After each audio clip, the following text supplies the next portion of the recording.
Hello. Hey, this is Scott. Can't figure out how to make this thing work, so it's facing towards me, but that's all right. I'm going out here for a walk. I thought I might tell the story of my experience getting hit by an avalanche. My climbing buddy, this happened about 19. Sorry about that. I covered the camera. This happened about 78, 79, I guess. Went climbing, met my buddy John Mulkern, and went up ice climbing. He was up in the Sierras, up in Sequoia National Park. Anyways, we were up ice climbing a thing called the Watchtower. It was really good ice. Of course, it's about January, February maybe. And it hadn't been climbed before, as far as we knew.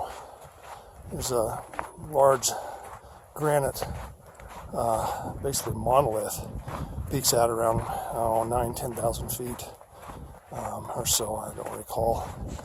Anyways, it's two big lumps, and in between these two big lumps, monolithic granite, is kind of a wash where the granite is worn down, and there's a large slope up above that's wooded before it goes above.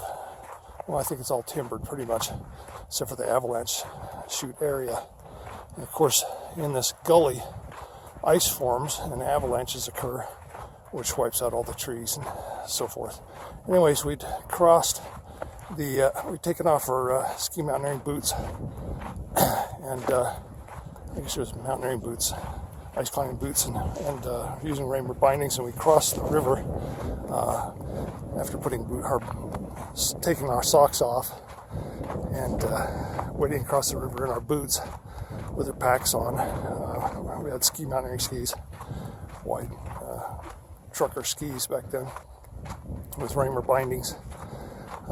Crossed the river and put our skis back on, our socks back on, and then zigzagged up the slope to the base of this ice climb. Very few ice climbs are absolutely vertical, and this was no exception. It's kind of lumpy and it kind of flows like frosting. There are some sections that are near vertical, with kind of areas that slope back a little bit, so you're not leaning back on your arms the whole time, having to support yourself. Anyways, we started climbing. I was on lead, and got up a pitch, and just before the head wall, the top, it's not a huge long climb, it's only about 120, 130 feet or so, I'm guessing at this point. And I got up at the head wall where the ice goes pretty much vertical for about 25, 30 feet, and it was the crux pitch, and there's really little protection, so I put in a couple bolts in the granite rock on the right. This is hard water ice, not glaciers or anything like that. Put in a couple bolts and brought John up to where I was. And as he came up, it had been it started to get very windy, gusting probably 25, 30 miles an hour, but it was a very warm wind. And we'd watched this front come in. You could see almost, out to the ocean, as we were above this fog that was down in the valley. And this warm Chinook wind came in, and the slope up above started to drop debris about every 15, 20 minutes, which concerned me. You had these what do we call them? Sun rolls. I don't recall what we used to call them. They would come down as the snow got warmer and warmer with this wind as we're messing around on the ice. I got up was up on the head wall and started climbing the face. It started coming down on about every 15 minutes. So I'm putting in ice screws, kind of going slow. And at one point I looked at John and I said, I think we need to get off of this. And he agreed with me. I said, I think this gully's going to go. And he says, yeah, I'm getting kind of pre-avalanche warnings. And of course, anything that comes down from up above empties into this gully right on our heads. Of course, we're wearing helmets. You don't go ice climbing without helmets on, because your lead climber knocks ice off and down as he's climbing onto the top of his second. Anyways, so I climbed back down to where John was, and we started setting up a rappel and left a piece of sling or webbing up there, 1-inch webbing, to rappel off of it. I had rappelled down to the base, all our skis and packs we'd set off to the side of the base of the climb. And John had gotten down to within 60 feet, vertical feet of the packs and so forth, and I could just French technique down from there because it wasn't vertical, and just carefully work my way down the ice fall, which is a cascading kind of deal, with several drops, 5-8 foot drops at the base. It was very thick ice. It was probably at least 5-6 feet thick at the base, and probably 4 or 5 feet thick on the wall. There's lots of snow. The snow was probably 8 feet deep. On the slope, I mean, on a section, if it was a slope, a 50-degree slope, there's probably 8 to 10 feet deep. I mean, if you went straight into the slope, not horizontal, but, straight in, if the slope was like this, you went in like this, I mean, there's at least 8 feet of snow, maybe 10, heavy snowfall year. It wasn't California droughts back then. There was lots of heavy snowfall in the Sierras. Anyways, I had rappelled off the end of the rope, and John, we started to pull the rope down, and John was at the base of the vertical section of ice up above me, about 100 feet or so above me, and I heard a roar. And an avalanche, if you heard them, you've probably been hiking up in the mountains in the wintertime and heard avalanches. And it sounds like a jet going overhead. It's just totally quiet, except for some wind noise. It sounds like a jet roaring overhead. And I looked up, and I knew it wasn't a jet. I knew it was the worst of my fears. And I yelled at John, and of course, it didn't need to yell at him, but he knew what was going on. We've been around avalanches before, winter mountaineering, although we've never been in one. Just little minor local ones. But anyways, I hear this roar. That sounds like 1,000 freight trains. Just deafening. I slammed in an axe, and I'm still in my climbing harness, of course, and everything. I got 3 axes on me, one in my hand, my right hand. I slammed in my axe and hunkered down. It's probably about a 55-degree slope. Then I'm French techniquing down. French technique is where you have crampons. There's spikes. There's 12 spikes on the bottom of your boot. And the spikes, you have 2 spikes out the front of your boot, and then 10 that go down. And they're about 1.25 inches, 1.5 inches, a little over an inch long to bite into the ice. They're chromoly steel. And they don't bend at all because you got non-flexible boots. And anyway, I slammed into my ice axe and hunkered down real hard. And this thing hit me. It was like a freight train hitting me. I could no longer stay there than fly to the moon. There's no way. I felt my head bouncing up and down with my helmet on. It must have bounced up and down a centimeter, which is a little bit less than 1/2 inch. And I thought, my goodness, I can either go down conscious or I'm going to go down unconscious, but I'm not staying here. I can't stay here because it'd beat me to death or break my neck. And so I yanked out the pick of my ice axe, and I immediately accelerated down. This is heavy, wet, thick snow. This is not powder snow. This is Sierra cement. And it felt like cement, like having an entire dump truck load of cement being dumped on your head, but much heavier and much more violent. It felt like ice blocks hitting my head, or rocks, almost as hard as rocks. And so, sorry, breathing hard and talking at the same time. Walking up the slope. I'm in northern Colorado, going up a local area called Coyote Ridge. And that's Coyote Ridge there behind me, if you can see it. Just a little local open area between Loveland and Fort Collins. It's just a few minutes from the house. Anyways, I yank out my pick, my axe, and accelerated immediately down. I'm falling, I'm sliding down towards the river, which is a good 300 yards away. And I figured I'm probably going to be swept into the river and drown in the water and snow. And I figured I was dead.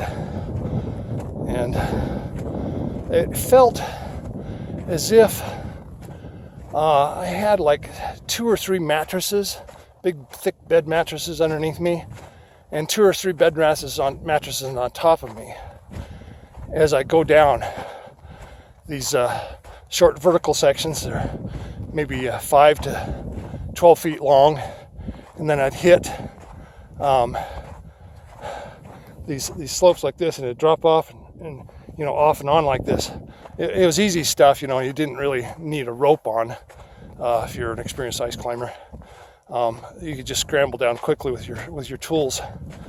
And I'd go on a vertical, nearly vertical section, and you'd be weightless for a second, and then bam, slam down hard on a more horizontal section, maybe 55 degrees, 50 degrees, and then you immediately go vertical again for 4 or 5 feet, then bam, slam down again. This happened over and over, about 5 or 6 times, and each time it kind of knocked the wind out of you. And you could see, my eyes were open, and you could see little cracks of gray light coming through these blocks, ice blocks, and that would twirl and twist above you. And very strange experience, extremely violent. This happened several times as I'm dropping down, and I could tell that it was slowing. I had no perception of up, down, left, or right. I really thought that I was face out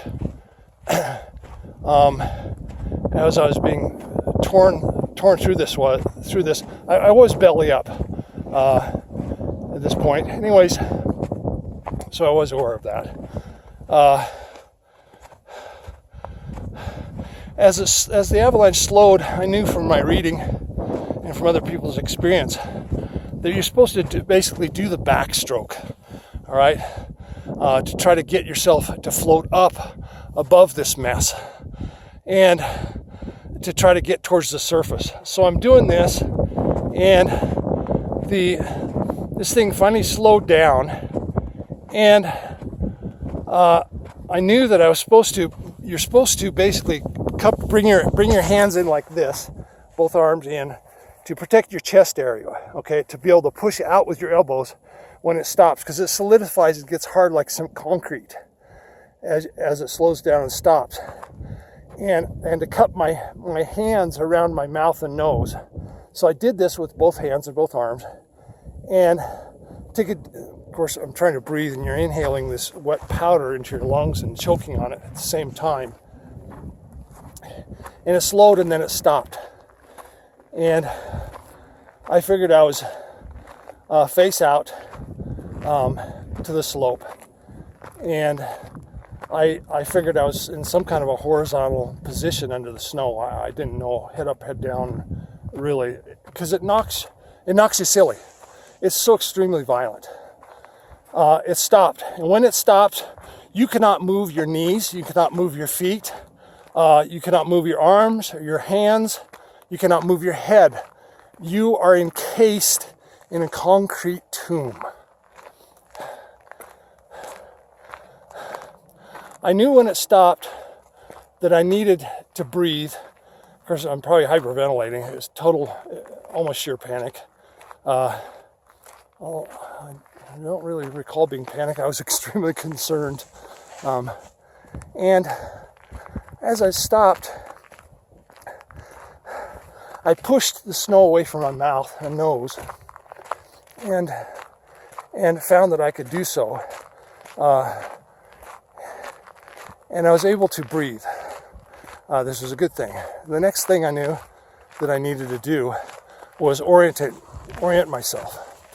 I needed to know which direction was up, because I was very dizzy from the experience. My head was, my equilibrium was all screwed up from the impacts with my head.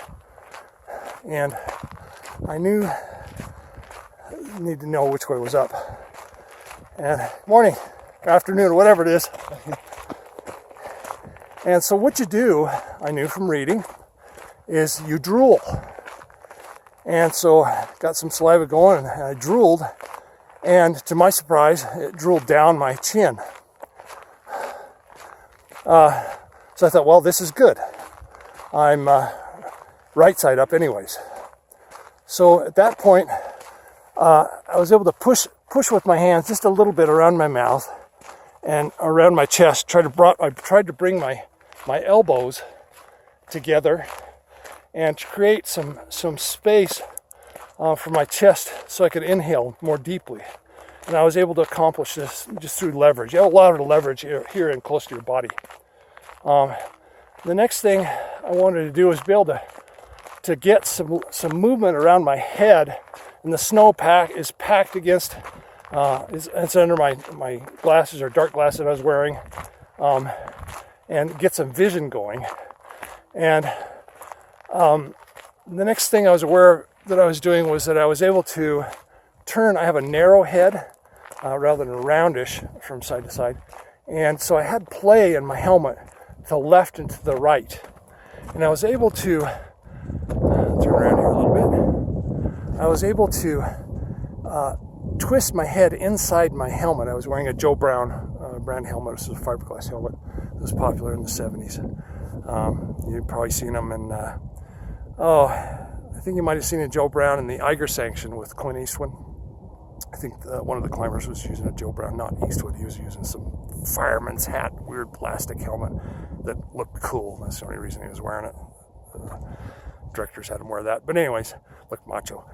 Joe Brown helmet cuts down at a curve back by the ears, and very smooth. Almost looks like an old style motorcycle helmet without any chin or anything on it. But anyways, I was able to turn my head, and then I was able to pound my head left and right in the snow and twist my head and get my helmet a little bit free and get some free space around it. At that point, I was able to I got some free space to shove my hand up above me and straight up. And I was able to shove one hand up. And when I did so, when the top of my hand broke out to the surface, and a shaft of sunlight came down and hit me right on the nose. And I said a quick prayer, thanking Heavenly Father for me surviving this. And at least was able to get my hand out. Of course, nobody was around. Got some other hikers here. Hi, making a YouTube video. How are you guys? Good, thanks. This is a little, used to be a little ranger cabin.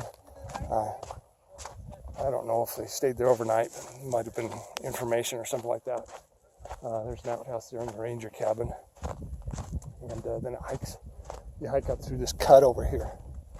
Then it goes up onto the top of the ridge after some steep going. Anyways, I was able to shove my hand up. And at that point, I knew that I would probably be able to self-rescue. I know at one point I was able to dig myself out fairly quickly because it was still a pretty dang steep slope that we had to switch back up on our skis to get to where we were. Anyways, I was able to kind of dig myself out and push the snow because it was steep enough that I could push the snow and it would fall away from me. This is probably a 55-degree slope, maybe 60-degree slope. And I was able to pretty much dig myself out after 8 or 10 minutes or so. My perception of time was very compressed. I don't know. I was in the avalanche really just seconds. The whole thing probably lasted less than 12 to 15 seconds, but it seemed like 10 minutes. Anyways, I was able to stand up. When I stood up, I was still very dizzy, and I fell over 2 or 3 times, and finally got to my knees and just waited for a few minutes until my head stopped spinning from the concussion. I remember that when I was in the avalanche and going down these little cascades of slamming down, I remember that one of my crampon, I think it was the left ankle, his left ankle, his second crampon point right here, had caught on a piece of ice when I landed because my legs had been curved, my knees had been up, trying to protect my belly. And it caught in the ice and it yanked my leg up directly behind me, like this, if you can see that. I can't see the screen, but it yanked my knee up violently. When that happened, I thought I'd broken my leg, possibly going a femur or dislocated my knee because it was so violent. I was moving very quickly. But when I stood up, I wasn't aware of this. I'd kind of forgotten about it. And my legs seemed to work, so I was okay. It was just the violence of my leg being yanked that convinced me that I'd injured myself. Anyways, as it turned out, once I got my crampons on, one of the points on the crampons on the side there was bent 90 degrees out to the side, chromoly steel. That's how violent that was. And when I got out of the car, after I got home, I was living in Tulare, California. My wife's a Valley girl. And I was living out there. We'd only been married a short time, a year or two, a couple of years I think it was. And I tried to put weight on my left ankle, and it was all swollen, it wouldn't support me. And I'd certainly strained it or sprained it. Anyways, when I stood up and got myself out of the snow, I looked around and I could see pieces of the 165-foot Kern metal rope. It's an Edelrid rope, if you want to know the brand. I love those things. Very soft hand, very flexible. And anyways, I looked around for John, and here and there, I could see pieces of rope that had floated up to the surface and were looped out above the snow in the avalanche path. And in the debris. Anyways, I looked around for John. I didn't see him anywhere. I looked up slope. I looked down slope. He always wore a red CT40 parka that he owned. Ice climbing worked well for him. And I didn't see him. This is before Gore-Tex was around. And I started yelling for him, John, John. I didn't see him, and I was pretty upset, a little bit panicky, concerned for safety. And after just a minute or so of yelling his name, some more snow started coming down the slope. I thought, oh no, it's going to go again. And I looked up the slope from where the snow and debris was sliding down again. And I looked up and I saw motion. I heard a yell from John. And he was up. He hadn't moved from the point he had been when I had started French techniquing down this slope on the ice. And he had taken both axes, because he'd just come off rappel, and slammed both axes into the wall in a vertical section. He was in this position here with both hands up, with both axes in the wall. And he was unable to let go. He says the the snow and the ice, the avalanche, hit him on the back and shoved him into the slope. So he's face planted on the slope, and all this ice and snow buried him instantly and slammed on his shoulders and back and pushed him into the slope. And he couldn't release, couldn't let go of his axes. He's got straps on his ice axes. These are old-fashioned wood-handled ice axes. They were made out of ash back then. And I had a laminated one of them. That I was using an ice hammer, and there was steel shaft. And anyways, he says it shoved him into the slope, and he says he couldn't even inhale. His description was that he had like six. He says it felt like 6 LA linebackers were pounding on his back with their fists, shoving him into the slope. He couldn't inhale, and what he did, well, he wasn't able to do anything until it stopped, and then he was just pinned and buried. And then when it stopped, he was able to just flex backwards with his arms and chest, and the snow fell off of him and away from him because it was so steep where he was. It was close to 90 degrees, probably 80, 85, 86 degree ice right there. There's very little vertical ice, like I said before. Anyways, he was okay. He was unhurt. So we said our prayers that day and thanked our Heavenly Father for preserving us that day. And we skied out. The amazing thing, we didn't lose one single carabiner or ice screw. Our packs were just a good 5 feet off to the side of the avalanche. Weren't touched. We were wise in putting them off to the side. And Heavenly Father watched out for us that day. And I'm thankful to Him that He spared my life, so I could have 4 kids and 14 grandkids so far. And anyways, I love you guys, and hope you found this not too boring. Bye-bye.